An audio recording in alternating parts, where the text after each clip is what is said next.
यो मटर चाहिँ अर्कै भेराइटीको हो। अर्कै भेराइटी मतलब कस्तो भन्दाखेरि यो पहाडे मटर हो, एकदमै टेस्टी हुन्छ। यसको चाहिँ झ्याङ ठुलो हुन्छ, झन्डै यो अब हाम्रोभन्दा अल्गो छ नि हौ, यो 6-7 फिटसम्म छ अल्गो हो। यो मटर चाहिँ अर्कै भेराइटी है, यो चाहिँ पहाडे मटर हो। अब तपाईँहरूमा पहाडे मटर र यो उँधोको मटर जुन चाहिँ हाइब्रिड मटरको कम्पेयर गरेर देखाउँछु ल। यो चाहिँ हाइब्रिड हो है, यो उँधो प्लेन साइडतिर पनि हुन्छ, यो यसरी आउँछ। र यो चाहिँ पहाडे मटर हो। यो चाहिँ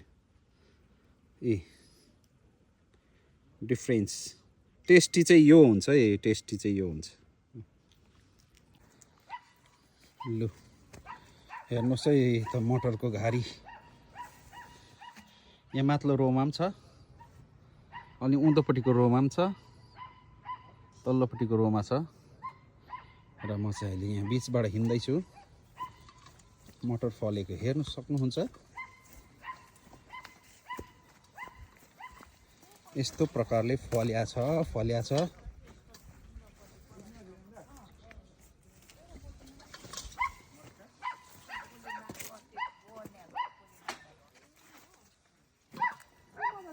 हेर्नुहोस् कोकोला चाहियो मटर